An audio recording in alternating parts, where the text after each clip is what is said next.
الله نحمده ونستعينه ونستغفره ونعوذ بالله من شرور أنفسنا ومن سيئات أعمالنا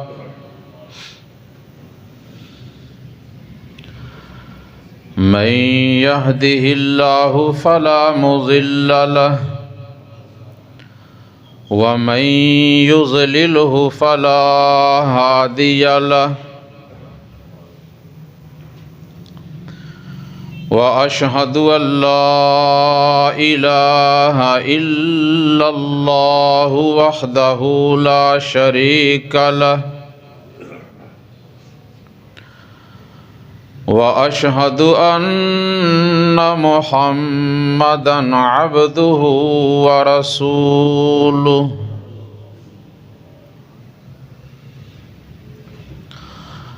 أما بعد فإن خير الحديث كتاب الله وخير الهدي هدي محمد صلى الله عليه وآله وسلم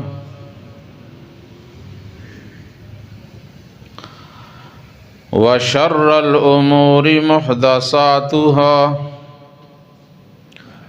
وكل محدثة بدعة وكل بدعة ضلالة وكل ضلالة في النار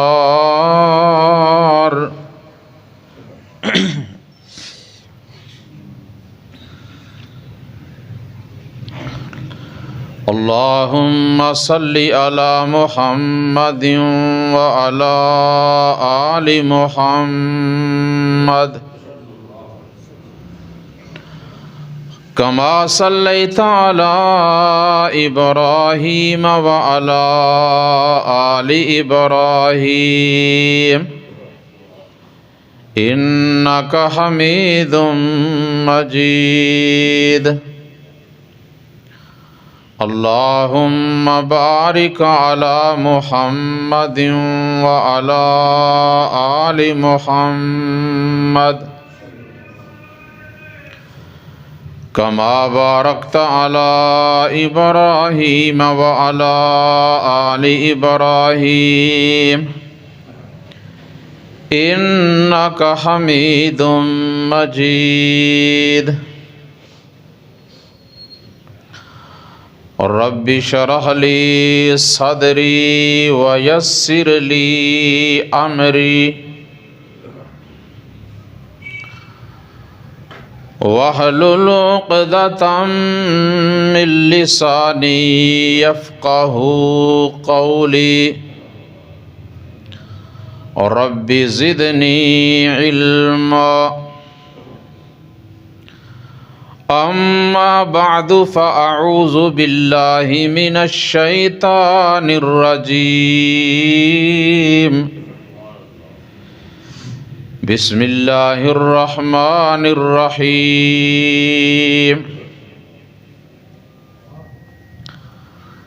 وَلَقَدْ آتَيْنَا بَنِي إِسْرَائِيلَ الْكِتَابَ وَالْحُكْمَ وَالنُّبُوَّةَ وَرَزَقْنَاهُمْ مِنَ الطَّيِّبَاتِ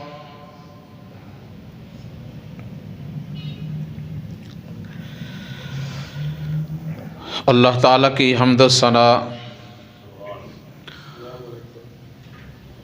اور نبی اکرم صلی اللہ علیہ وآلہ وسلم کی ذات اقدس پہ درود و سلام کے بعد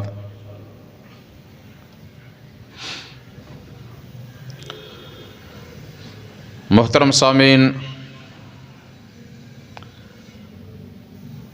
آپ مسلسل کئی جمعۃ المبارک کے خطبات جن میں حضرات انبیاء علیہم الصلاۃ والسلام کی سیرت اور ان کے ایمان افروز تذکرے، حالات، واقعات سماعت فرما رہے ہیں۔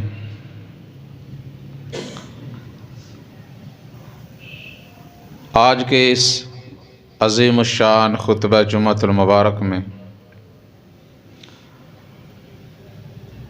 مزید بنی اسرائیل کے چند انبیاء علیہم الصلاۃ والسلام کے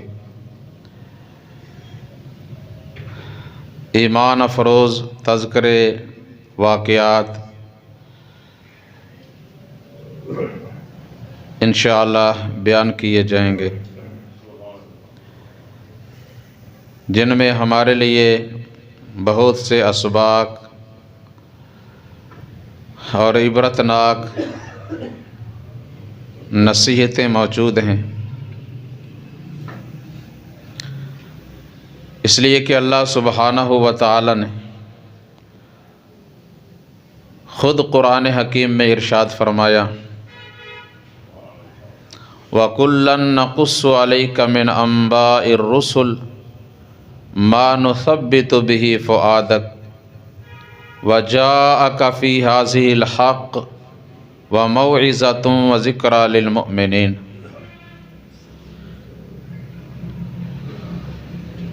ہم نے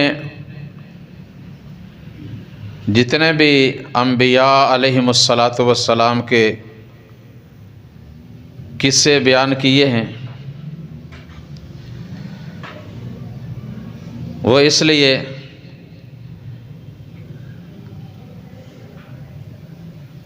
کہ آپ کے دلوں کو سکون ملے، اطمینان حاصل ہو، استقامت اور ثابت قدمی آپ کو حاصل ہو سکے۔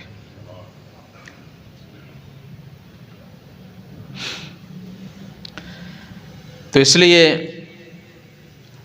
کسی بھی نبی رسول کا تذکرہ بیان کرتے یا سنتے ہوئے ہمیں پوری طرح توجہ رکھنی چاہیے، تاکہ جو اللہ تعالیٰ نے مقصد بیان کیا ہے بیان کرنے کا،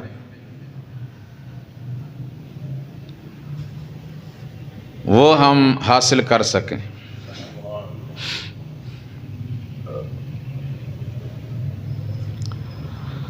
میں نے قرآن کریم کی جو آیت تلاوت کی ہے، اس میں اللہ فرماتے ہیں کہ یقیناً ہم نے بنی اسرائیل کو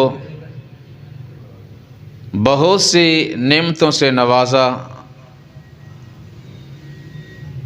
ان پہ بڑے انعامات کیے، ان کے اندر بہت سے انبیاء اور رسول مبعوث کیے، انہیں کتابیں اور حکمتیں عطا کیں، اور ہم نے انہیں پاکیزہ چیزوں میں سے رزق عطا کیا، اور دنیا کی دیگر قوموں پر انہیں بہت بڑی فضیلت عطا کی۔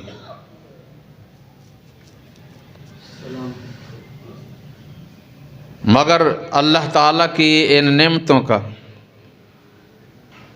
شکر ادا کرنے والے ان میں بہت تھوڑے لوگ تھے، لیکن اکثریت نے ناشکری بھی کی، نافرمانی بھی کی،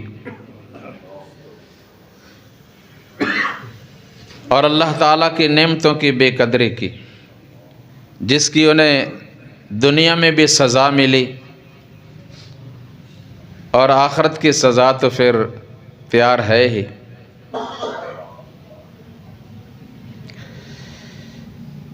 اس سے پہلے آپ نے جن انبیاء علیہم الصلاۃ والسلام کا تذکرہ سنا، یعنی سیدنا یونس، ایوب، سلیمان، داؤد، زکریا، یحییٰ علیہم الصلاۃ والسلام، یہ بھی بنی اسرائیل کے انبیاء ہی تھے۔ انہی کی مختلف بستیوں میں اور قبائل میں مبعوث کیے اللہ نے، اور ان کے بعد بھی جیسا کہ سیدنا الیاس، یسع، ذوالکفل، حزقیل، شموئیل، دانیال علیہم الصلاۃ والسلام،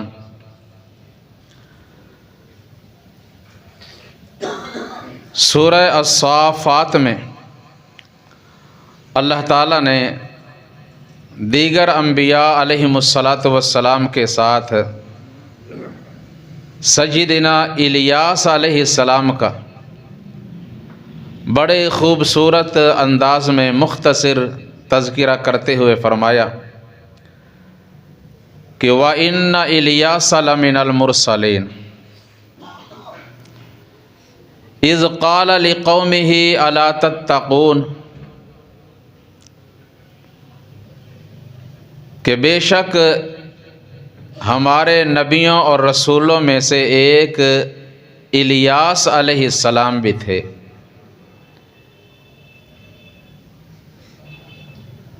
جنہیں اللہ تعالیٰ نے بھیجا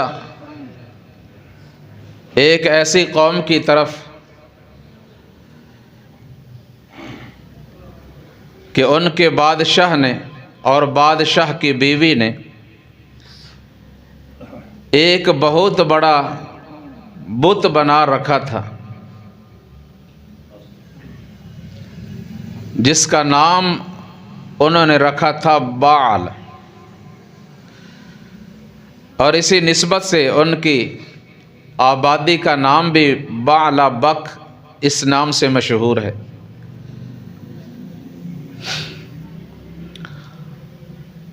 تو وہ بادشاہ اور اس کی بیوی خود بھی اس کی پرستش کرتے اور اپنی رعایا کو، اپنی قوم کے لوگوں کو بھی اس کی پرستش کرنے پہ مجبور کرتے، اور جو اس کی عبادت نہ کرتا، اس کے آستانے پہ آ کر نظر، نیاز، چڑھاوے نہ چڑھاتا،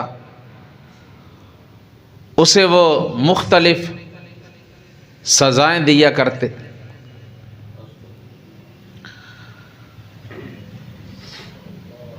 اور یہ نام جو انہوں نے رکھا تھا بعل، جس کے معنی ہیں خالق، پیدا کرنے والا، اور پھر جسے پیدا کرے اسے روزی عطا کرنے والا، نگرانی، نگہبانی کرنے والا، اس طرح کی امیدیں انہوں نے اس کے ساتھ وابستہ کر رکھی تھیں۔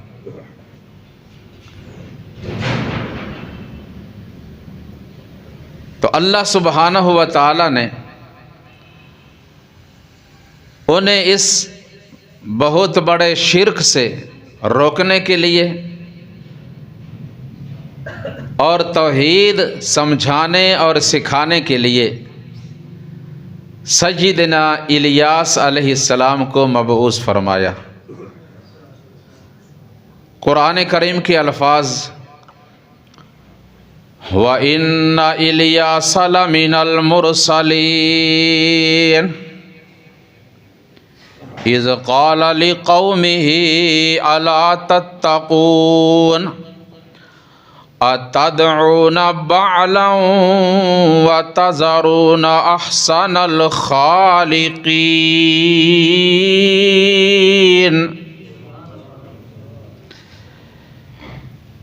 بے شک الیاس علیہ السلام ہمارے سچے رسولوں میں سے ایک رسول تھے۔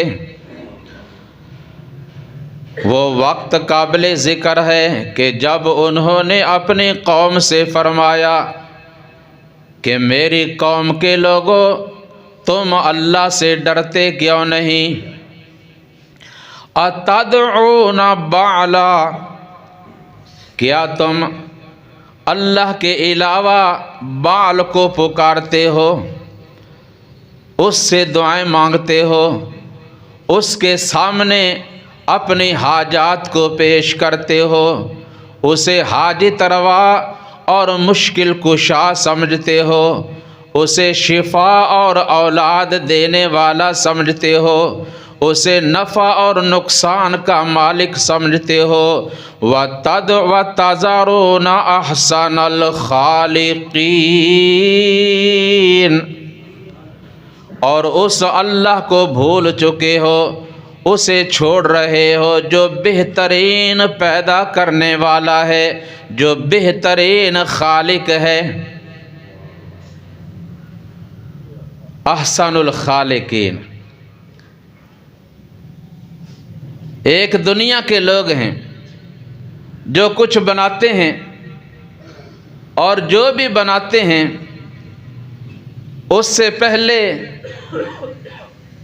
اس چیز کا کوئی نہ کوئی مادہ، کوئی نہ کوئی وجود موجود ہوتا ہے۔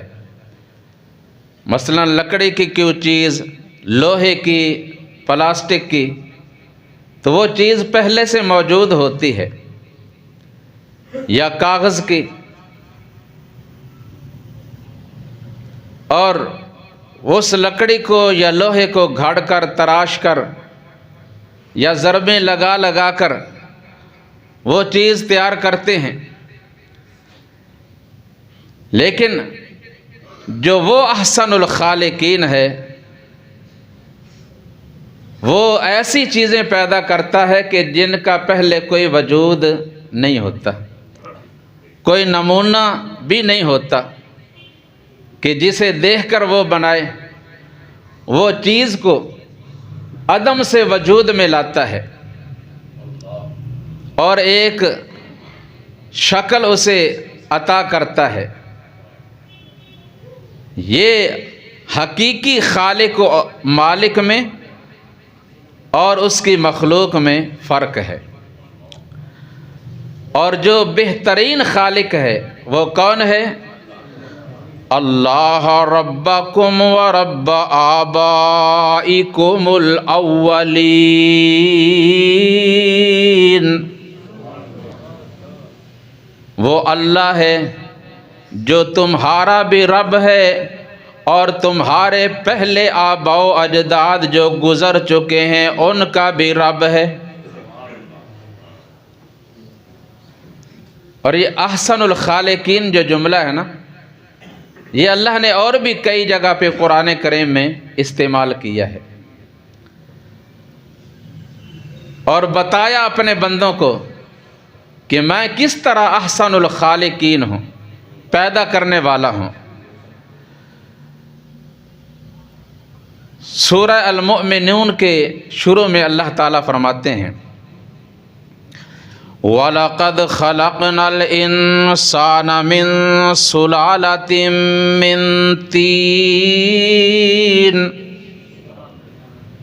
ثُمَّ جَعَلْنَاهُ نُطْفَةً فِي قَرَارٍ مَّكِينٍ ثُمَّ خَلَقْنَا النُّطْفَةَ عَلَقَةً فَخَلَقْنَا الْعَلَقَةَ مُضْغَةً فَخَلَقْنَا الْمُضْغَةَ عِظَامًا فَكَسَوْنَا الْعِظَامَ لَحْمًا ثُمَّ أَنشَأْنَاهُ خَلْقًا آخَرَ فَتَبَارَكَ اللَّهُ أَحْسَنُ الْخَالِقِينَ۔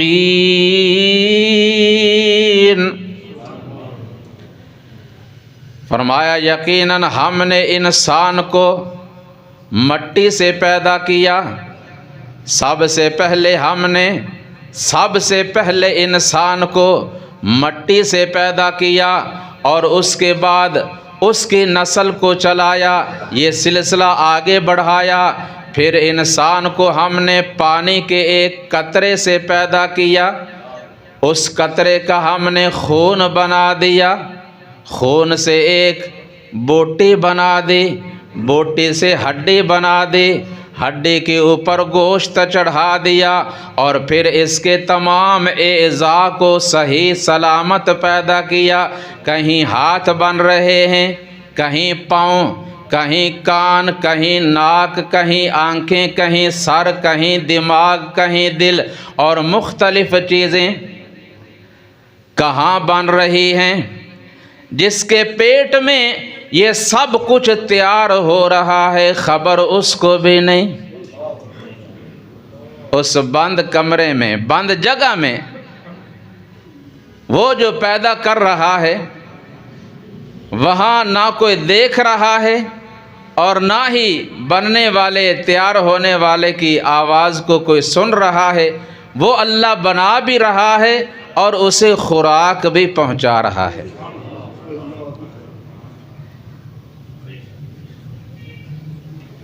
تو پھر ہم نے اس کے اندر جان ڈالی، روح پیدا کی، یہ ہے وہ اللہ جو خالق ہے۔ آخر میں فرمایا فَتَبَارَكَ اللَّهُ أَحْسَنُ الْخَالِقِينَ، وہ بڑا ہی بابرکت ہے اللہ جو سب سے بہترین شکلیں بنانے والا ہے۔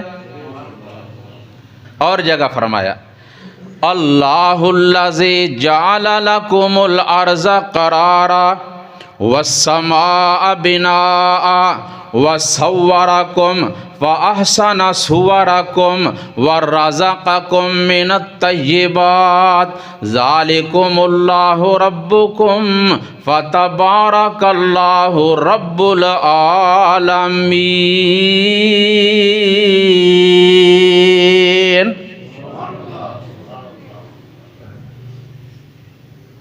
مطلب معنی وہی ہیں۔ کسی نے اس طرح بیان کیا کہ عجب مصور کرے تصور کھڑے منور شکلاں تن تیرے دے تنگ منازل دنگ رہن جتھے عقلاں۔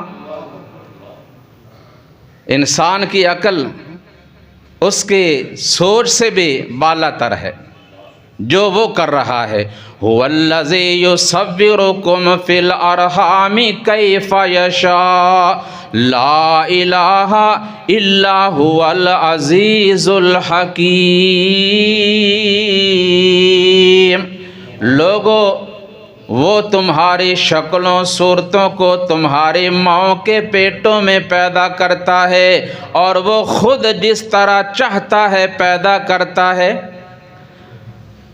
وہ پیدا ہونے والے کی نہ ماں سے پوچھتا ہے نہ باپ سے پوچھتا ہے، وہ کسی سے مشورہ بھی نہیں لیتا، وہ جس طرح چاہے پیدا کر دیتا ہے۔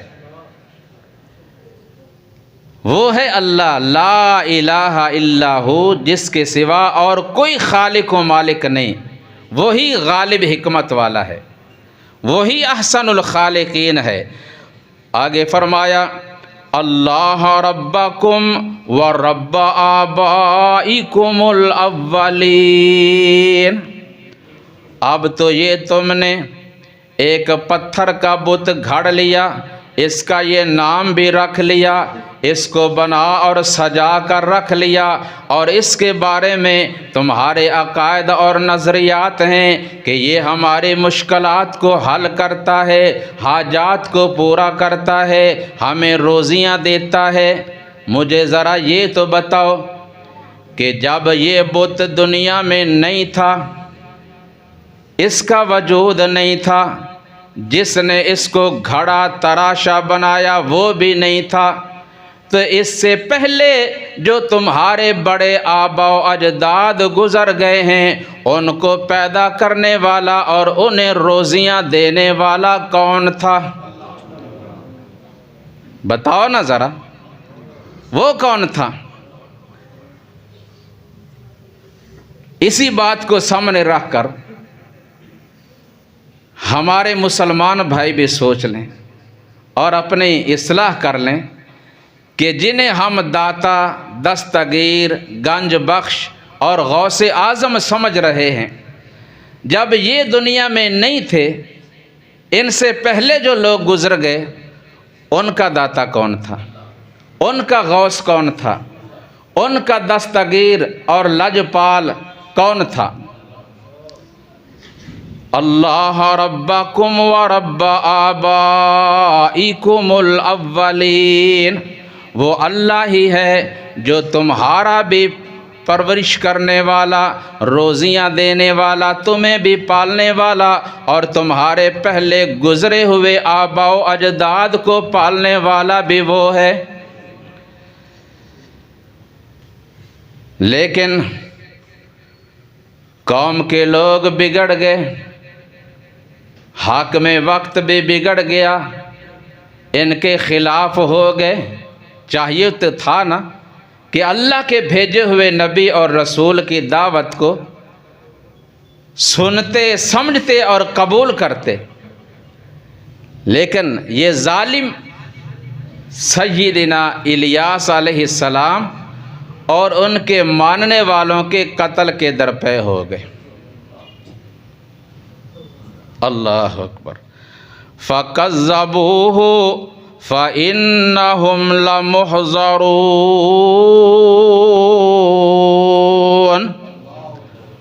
انہوں نے جھٹلا بھی دیا اور مخالف ہو گئے، پیچھے پڑ گئے، لیکن اللہ احکم الحاکمین نے ان کی حفاظت کی، انہیں ان کے ناپاک ہاتھوں سے محفوظ رکھا، اور یہ وہاں سے ہجرت کر کے ایک غار میں جا کر چھپ گئے، روپوش ہو گئے۔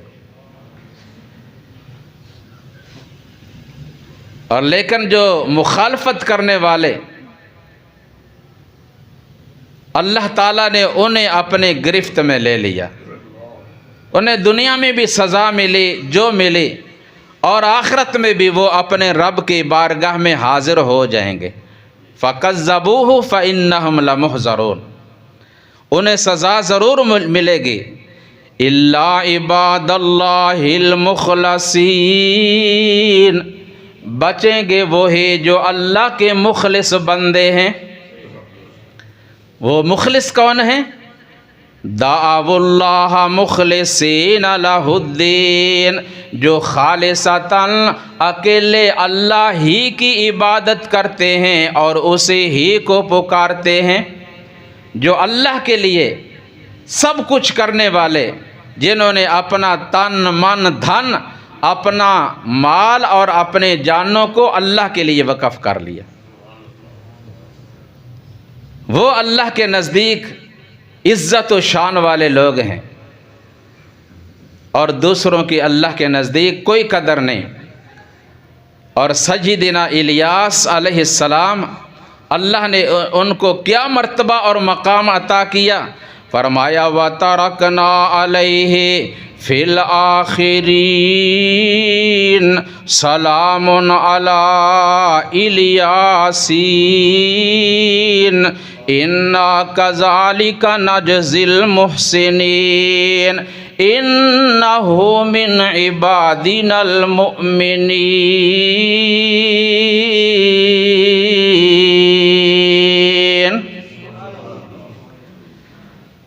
ہم نے بعد میں آنے والی لوگوں کی زبانوں پر یہ جاری کر دیا کہ جب بھی ان کا نام لیتے ہیں ان پہ سلام بھیجتے ہیں۔ سلام علی الیاس، انا کذالک نجزی المحسنین، اور جو نیکوکار لوگ ہیں ہم انہیں اسی طرح ہی جزا اور بہترین بدلہ عطا کرنے والے ہیں۔ تو یہ بھی ہمارے نیکوکار بندوں میں سے تھے، انہ من عبادنا المؤمنین، یہ ہمارے ایمان والے اور مخلص بندوں میں سے ایک مخلص تھے۔ تو ان کے بعد ایک اور پیغمبر تشریف لائے، سیدنا یسع علیہ السلام، جیسا کہ اللہ فرماتے ہیں وَاذْكُرْ إِسْمَاعِيلَ وَالْيَسَعَ وَذَا الْكِفْلِ وَكُلٌّ مِّنَ الْأَخْيَارِ إِنَّا أَخْلَصْنَاهُمْ بِخَالِصَةٍ ذِكْرَى الدَّارِ وَإِنَّهُمْ عِندَنَا لَمِنَ الْمُصْطَفَيْنَ الْأَخْيَارِ۔ ہماری اس کتاب قرآن کریم میں سے ہمارے ان نبیوں کا بھی تذکرہ پڑھیں اور بیان کریں، یعنی اسماعیل، یسع، ذوالکفل، یہ سب ہمارے منتخب کیے ہوئے ہمارے پسندیدہ اور برگزیدہ بندے تھے، ہم نے انہیں اپنے لیے مخلص بنایا، اور یہ سب نیکوکار تھے، اللہ کے نزدیک ان کا بڑا مقام اور مرتبہ تھا۔ اسی طرح ان کے بعد سیدنا حزقیل، شموئیل، دانیال علیہم الصلاۃ والسلام تشریف لائے، اور اپنے اپنے وقت میں بنی اسرائیل کے لوگوں کو واعظ و نصیحت کرتے رہے، ان کو نیکی کا حکم دیتے رہے، برائیوں سے روکتے رہے، اور جو اللہ نے پیغام دے کر بھیجا وہ ان تک پہنچاتے رہے۔ چند ایک لوگ ایمان لائے اور اکثریت نے انکار کیا، جیسا کہ اللہ فرماتے ہیں لیسوا سواء من اہل الکتاب امۃ قائمہ یتلون آیات اللہ آناء اللیل یتلون آیات اللہ آناء اللیل وہم یسجدون۔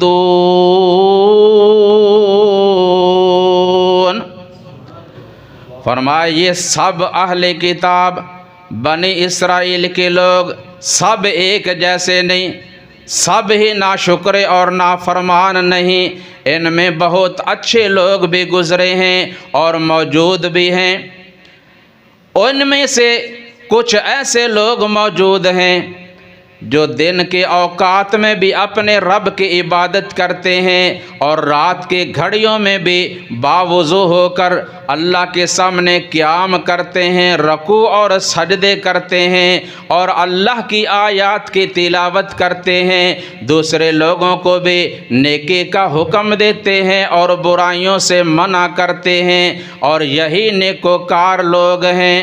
اور یہ جو بھی عمل کرتے ہیں اللہ ان کے اعمال کی، ان کے نیکیوں کی قدر کرتے ہیں، بے قدری نہیں کرتے۔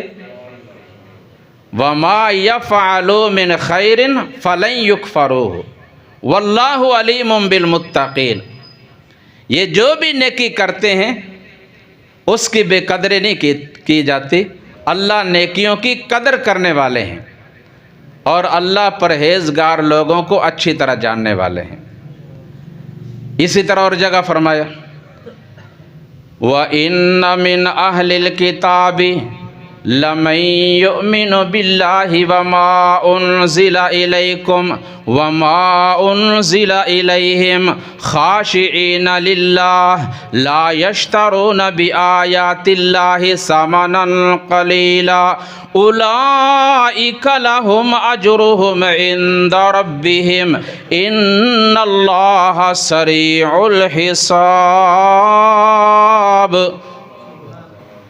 فرمایا ان اہل کتاب میں سے، بنی اسرائیل میں سے، یہودیوں میں سے، عیسائیوں میں سے کچھ ایسے بھی ہیں جو اپنے نبیوں پر اور اپنی کتابوں پر، جو انبیاء گزر چکے، جو پہلے کتابیں ہیں تورات، انجیل، زبور، ان پہ بھی ایمان لاتے ہیں، اور اے پیغمبر صلی اللہ علیہ وسلم جب آپ تشریف لائے آپ نے ان کے سامنے قرآن حکیم کو پیش کیا، یہ اس پر بھی ایمان لے آئے، اور یہ اللہ کے سامنے عاجزی و انکساری کرتے ہیں۔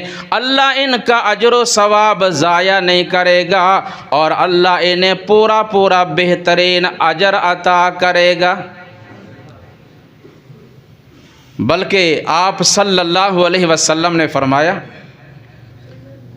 3 قسم کے وہ لوگ ہیں جنہیں اللہ دگنا اجر عطا کرتے ہیں۔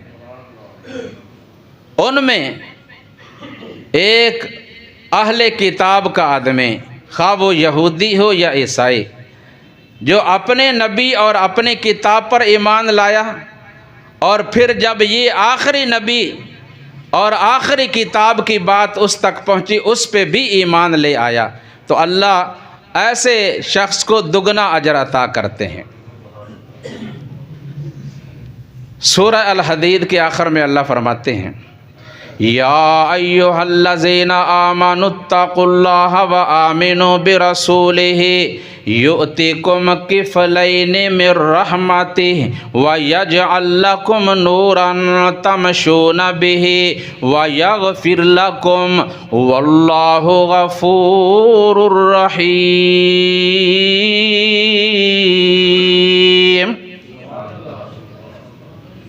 ایمان والو، اللہ سے صحیح معنوں میں ڈرو اور اس کے تمام رسولوں کے ساتھ ایمان لاؤ تو وہ اللہ تمہیں دگنا اجر عطا کرے گا اور تمہیں ایسا نور، ایسی روشنی عطا کرے گا جو کبھی ختم نہیں ہوگی،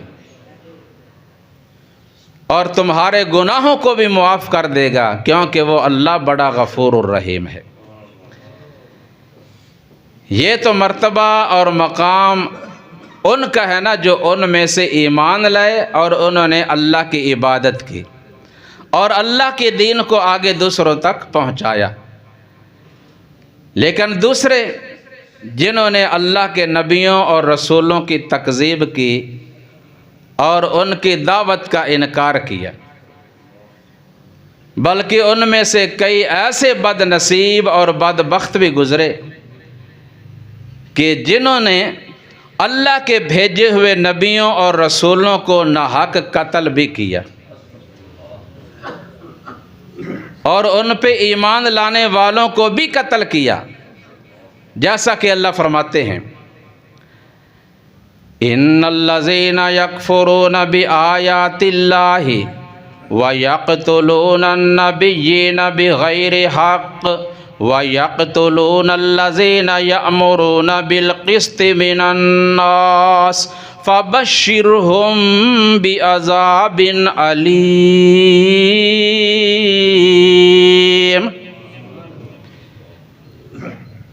بے شک وہ لوگ جو اللہ کی آیات کا انکار کرتے ہیں اور اللہ کے بھیجے ہوئے نبیوں کو ناحق قتل کرتے ہیں اور ان لوگوں کو بھی قتل کرتے ہیں جو عدل و انصاف کا حکم دیتے ہیں، توحید کی دعوت پیش کرتے ہیں، شرک سے روکتے ہیں، اللہ نے ایسے لوگوں کے لیے دردناک عذاب تیار کر رکھا ہے۔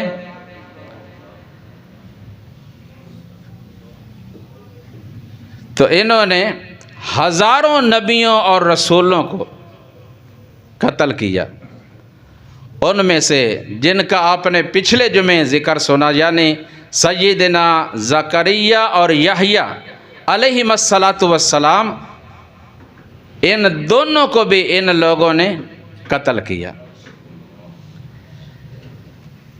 وقت کے بادشاہ نے ایک ایسی عورت کے ساتھ شادی کرنے کا ارادہ کیا جو پہلے شادی شدہ تھی، تو سیدنا یحییٰ علیہ السلام تک یہ بات پہنچی، انہوں نے اس سے روکا اور اسے حرام قرار دیا کہ جو پہلے ایک آدمی کی زوجیت میں ہے، اس کے نکاح میں ہے، تو اس کے ساتھ دوسرے آدمی کو نکاح کرنے کی قطعاً اجازت نہیں۔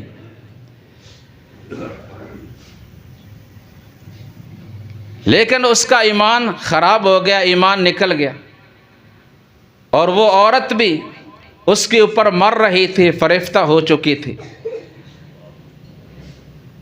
تو اس نے یہ شرط پیش کی کہ میں تیرے ساتھ ضرور نکاح کروں گی، مگر اس شرط پہ کہ یحییٰ کو قتل کروا کے اس کا جو سر ہے نا وہ میرے سامنے پیش کیا جائے۔ اس ظالم نے ایسا ہی کروایا، اور مفسرین لکھتے ہیں جب سیدنا یحییٰ علیہ السلام کا سر مبارک ایک تشت میں رکھا ہوا اس کے سامنے پیش کیا گیا، اس وقت بھی ان کی زبان سے یہ آواز آ رہی تھی کہ یہ جو نکاح ہے نا یہ کسی کے لیے بھی جائز نہیں ہے۔ اور جب انہوں نے دیکھا کہ اس کا باپ زکریا علیہ السلام وہ بھی موجود ہے، کہیں ایسا نہ ہو کہ وہ کچھ نوجوانوں کو تیار کرے اور ہمارے خلاف کوئی سازش کرے، ان کے پیچھے بھی چند اوباش گنڈوں کو لگا دیا۔ تو سیدنا زکریا علیہ السلام بھی وہاں سے نکلے، ایک درخت کے قریب پہنچے، اللہ کے حکم سے وہ درخت پھٹ گیا اور سیدنا زکریا علیہ السلام اس میں داخل ہوئے اور وہ درخت بند ہو گیا۔ لیکن ان کے کپڑے کا ایک کنارہ نظر آ رہا تھا۔ انہوں نے کیا کیا؟ آرا لیا اور درخت کو کاٹ دیا، جس کے ساتھ ہی سیدنا زکریا علیہ السلام کے جسم مبارک کے بھی 2 ٹکڑے ہو گئے۔ اس طرح ان نبیوں اور رسولوں نے اللہ کا پیغام دنیا والوں تک پیش کیا، حق بیان کیا اور آنے والی مصائب اور پریشانیوں کو برداشت کیا۔ یہی جرم تھا سیدنا امام مالک رحمۃ اللہ علیہ، ان کے دور میں جو حاکم وقت تھا وہ بھی یہی کام کرنے لگا تھا۔ چند دنیا دار علماء سو نے، دنیا کا لالچ رکھنے والے علماء نے اسے فتویٰ دے بھی دیا، لیکن امام مالک رحمۃ اللہ علیہ فرمانے لگے لا یجوز طلاق المکرہ، کہ زبردستی جو طلاق لی جائے وہ طلاق جائز نہیں ہے۔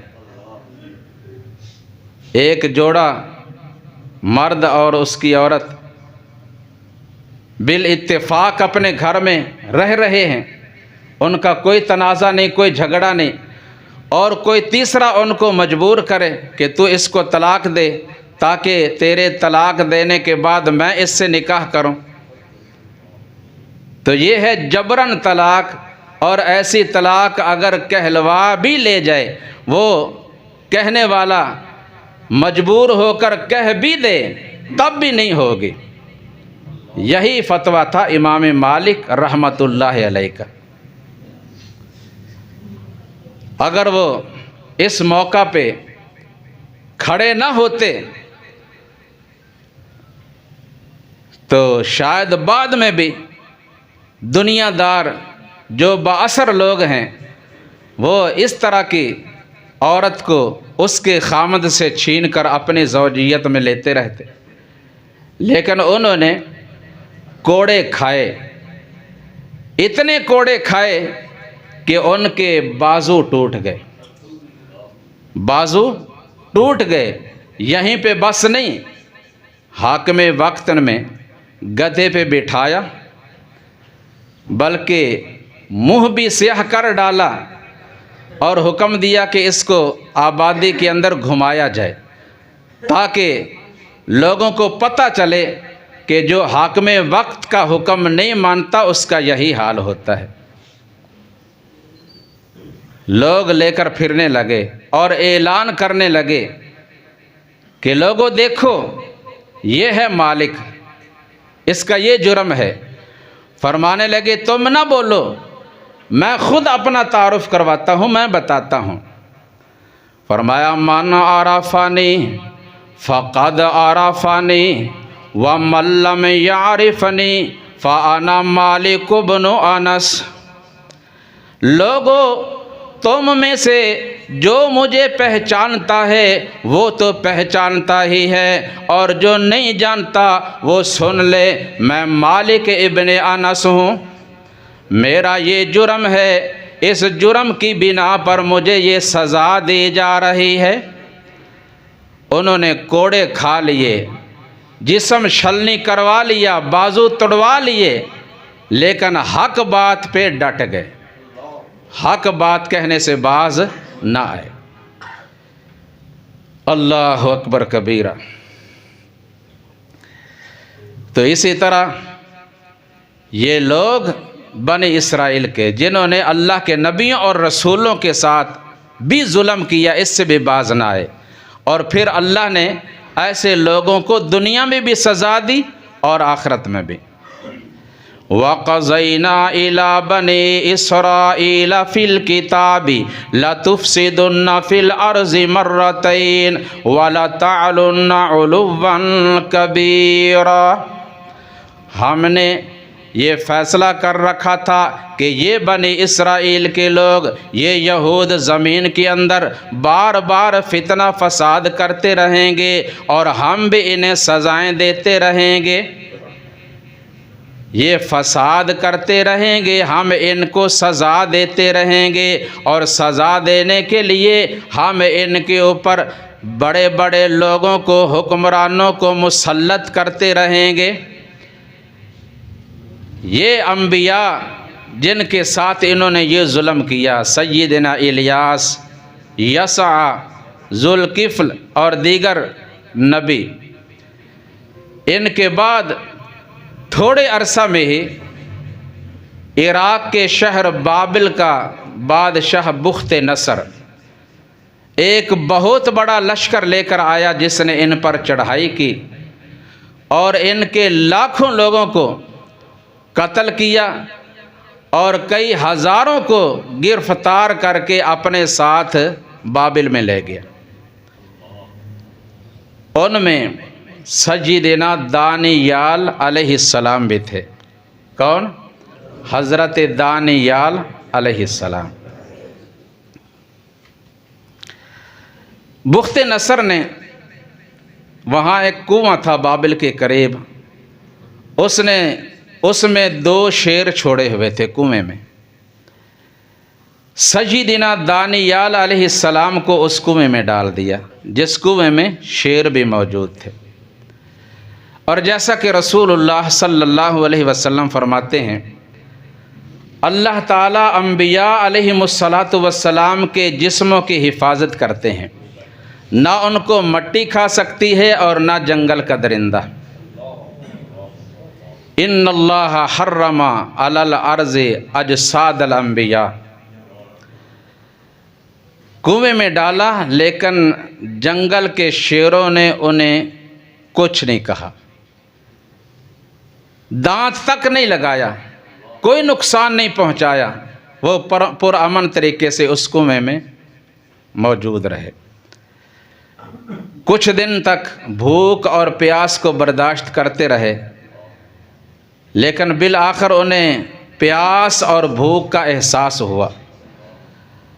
ایک دوسری بستی میں ایک اور نبی تھے، حضرت ارمیا علیہ السلام۔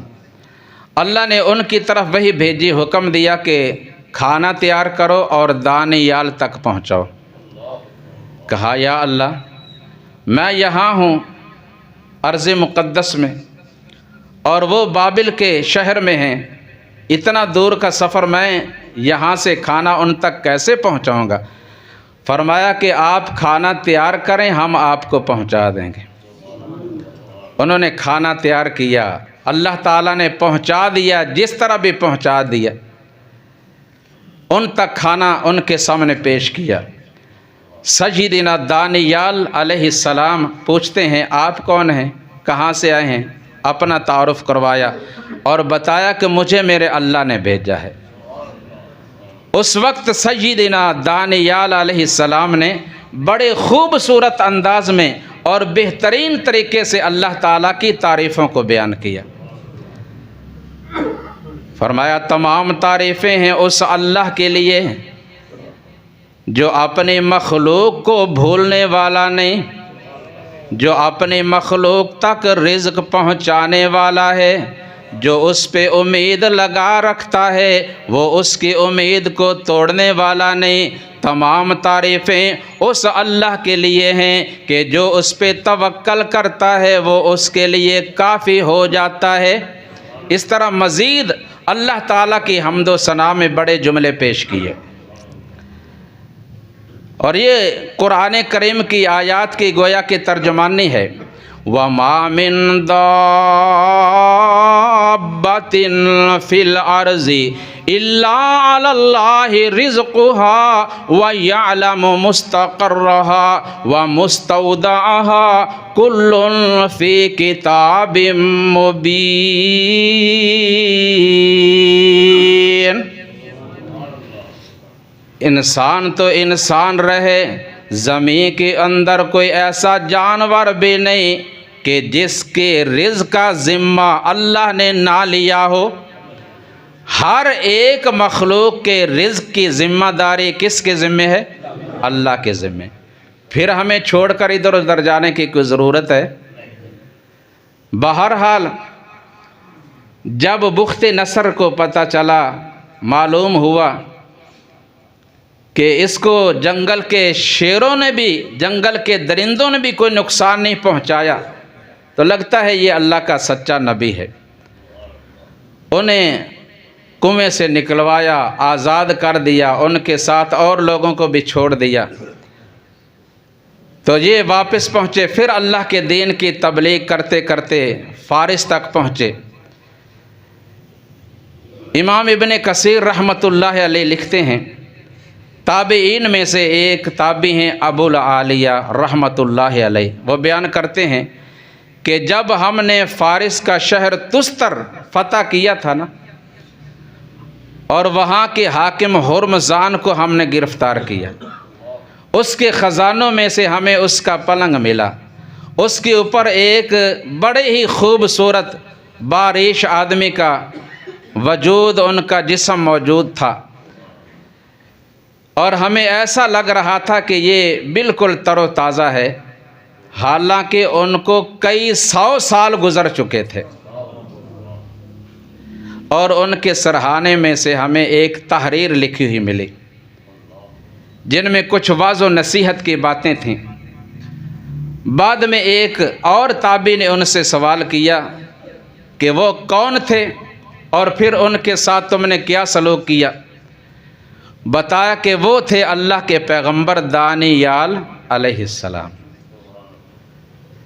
ہم نے ان کے متعلق سیدنا عمر فاروق رضی اللہ تعالیٰ عنہ، جو اس وقت کے خلیفہ تھے، لکھ کر بھیجا کہ ہمیں کیا کرنا چاہیے، تو انہوں نے ہمیں حکم دیا، اور ہم نے ان کے حکم پہ دن کے وقت میں 9 قبریں بنائیں مختلف جگہوں پہ، اور پھر رات کی تاریکی میں ایک قبر میں ان کو ڈال دیا، اور مٹی کو تمام قبروں پہ ڈال کرنا برابر کر دیا زمین کے اوپر، یعنی قبر کا نشان بھی اونچا نہیں رہنے دیا۔ یہ کیوں؟ اس لیے کہ لوگوں نے ان پہ بہت امیدیں لگا رکھی تھیں، اور کئی لوگوں نے انہیں اللہ کا شریک بنا رکھا تھا، اور ان کے قریب آ کر ہاتھ اٹھا کر دعائیں مانگتے تھے، تو تاکہ یہ جو شرک کا ہے نا، یہ دروازہ بند ہو جائے، یہ سلسلہ آگے نہ چلے، اور لوگ جو ہیں صرف اکیلے اللہ ہی کے سامنے ہاتھ اٹھائیں اور اسی سے سب کچھ مانگیں۔ یہ تھے موحدین لوگ، لوگوں کو توحید سمجھانے والے، پڑھانے والے، اور شرک سے ہٹانے والے۔ اور اس دوران جب بخت نصر حملہ کر کے واپس چلا گیا، سیدنا عزیر علیہ السلام ان لوگوں کی اجڑی ہوئی بستی کے پاس سے گزرے اور گدھے کے اوپر سوار تھے۔ فرمایا او کالذی مر علی قریہ وہی خاویۃ علی عروشها، وہ گدھے پہ سوار ہو کر گزر رہے ہیں، دیکھ کر کہنے لگے انا یحیی ھذہ اللہ بعد موتها، تعجب کرتے ہوئے کہا کہ بھلا ان لوگوں کو اللہ کیسے زندہ کر لے گا، اور یہ ویران اجڑی ہوئی بستی کیسے آباد ہوگی۔ اللہ نے انہیں اور بعد میں آنے والے لوگوں کو سمجھانے کے لیے، سکھانے کے لیے ایک پورا واقعہ بیان کیا۔